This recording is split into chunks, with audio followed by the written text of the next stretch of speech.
Hey, welcome to You Had Me at Black. Today's story comes from Niema. At 25, Niema thought she had her whole life planned out. By 28, she realized she didn't. This is a story about coming out of your midlife crisis on top. I want you to breathe all this in, breathe all this in.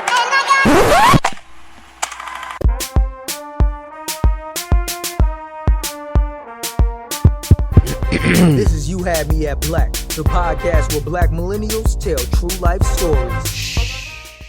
So, my anxiety around turning 30 actually started when I was like 25. I was living in New York, and I was working as a magazine editor, and I was also blogging about my dating misadventures and whatever else came to mind. And so, my blog was called 20-something Renaissance. And the tagline was, "This is me growing into myself."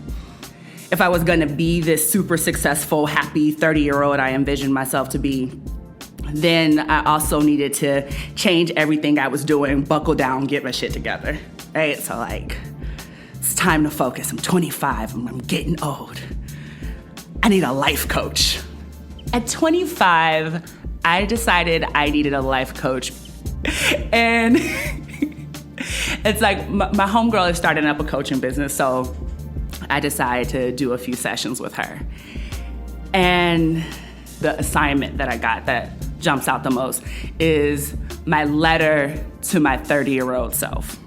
And so in the letter, I'm like, congratulations, future Neems, your freelance writing career, these things you've done in public health, all of this traveling, you're debt-free, your husband is fine, your baby on the way. I was just excited, you know?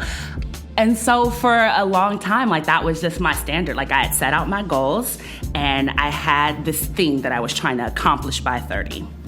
And it was this super empowering thing. This is the life I want. This is the life I'm gonna live. And then at some point, it started to become this reminder of the things I hadn't accomplished, the places I was failing in life. So I'm not really sure when, but sometime before I created the letter, I started making vision boards instead of doing a general sort of New Year resolution list, right? Because the list kind of put me in super anxiety mode. So I was maybe if I get artsy with it, it'll be a cute reminder, but it won't, stress me out so much. And so that was good. I had this letter, I had the goals. I would sit down every year with my canvas and magazines, scissors, glue, whatever, sometimes paint, depends on how fancy I was feeling, might throw a little glitter on there, so these all out vision boards, super excited to do my vision boards. And then at some point, I just didn't want to do my vision board anymore, because this is the point where the letter started, and then my vision board started being a reminder of the things I hadn't accomplished. Failed relationships, stories that didn't get accepted into the magazine, places I hadn't traveled.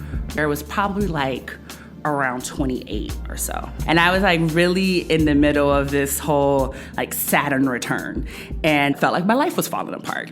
Saturn return is the time where Saturn moves back into the same position it was in when you were born.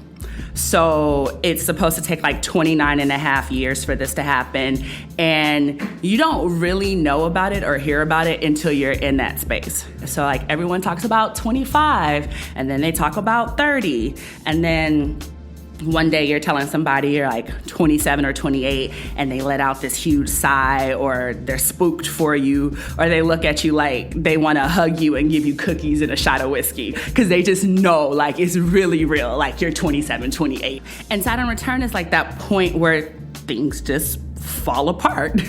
And they fall apart so you can put them back together, right? It's supposed to be this character building time and this second coming of age. I read something where they called it a cosmic bar mitzvah. There's a point where you kind of feel the only people who know about it are your really hippie, astrology, whatever friends, and you don't really believe them, but then stuff falls apart. And then you're oh yeah, that's what this is. This is that Saturn return. So I'm there.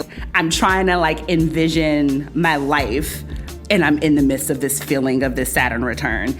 And I want to get to 30 so bad, so this returning crap stops. And then someone asked me to lead a vision boarding workshop. I know I've been talking about how this helps your life so much, and it's so beautiful, and I do it every year, and I revisit it all the time, and everyone should do it. Actually, my life is crap. I don't want to lead one. I have to kind of get myself into a space where I can lead a vision board workshop. I realized, like, the thing that clicked for me was, instead of starting off my vision boarding session with all of the things I wanted to accomplish this coming year, I would start off my session with all of the things I was grateful for and all of the things I had already accomplished. And that just shifted so much for me. Suddenly I was like, okay, like that anxiety about turning 30 started to disappear because I was in a space where I was starting to finally live in the moment. Like, I wasn't just trying to check off things so I could have the life that I thought I should have by the time I got to a certain age. An ideal that is partly made up by me, partly because of all of the things that I had seen in the messaging that I had received about, like, what it meant to be a real adult, what it meant to actually be happy. So, like, stepping back from that was super freeing. It's like, oh, well, here's what's really dope about my life. Yes, I still have these other goals, but, like, who said they had to happen by 30? Also, I stopped making really badass decisions. Like, there's this point where you're, like, on this crazy deadline and you do dumb shit. So, like, he not really the one, but I'm trying to be married by 30. Or I don't really like this job, but I'm trying to pay off this debt, so maybe I need to stay here.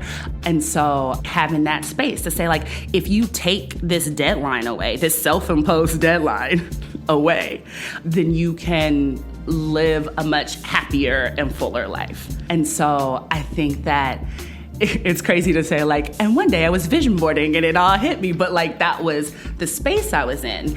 And then, you know, I took it one step further, and on my 29th birthday, I rewrote the letter. And I still love the letter. I still revisit it. I think it's, you know, a pretty good gauge of things. Some of it's like, ha, ha, ha. Others of it is like, damn, you did that. But my letter that I wrote at 29 was like, you know, 1, celebrate your wins. 2, you made up this deadline. You can move this deadline. Like, you're good. Don't worry about it. And the other thing was just, you know, there was a reminder to be nice to myself and to have compassion for myself. One of my favorite quotes is from The Alchemist, and it's, when you want something, the universe conspires in helping you achieve it. And then it's kind of reminding myself that, like, if I'm out there and I'm doing the things that I need to do, the things that I want are gonna fall into place and they're gonna come along, right? It's just that, like, sometimes the universe doesn't really work on your timeline and you gotta, you know, be aware of that. But that's no reason to, like, get yourself all stuck in your head and caught up because you're trying to check off a box. Thanks for listening to You Had Me at Black. Be sure to check out this episode's description for musical credits. And if you like what you just heard, head to youhadmeatblack.com/B-side to subscribe to our newsletter and unlock access to exclusive videos, behind-the-scenes interviews, and specially curated music. That's youhadmeatblack.com/B-side.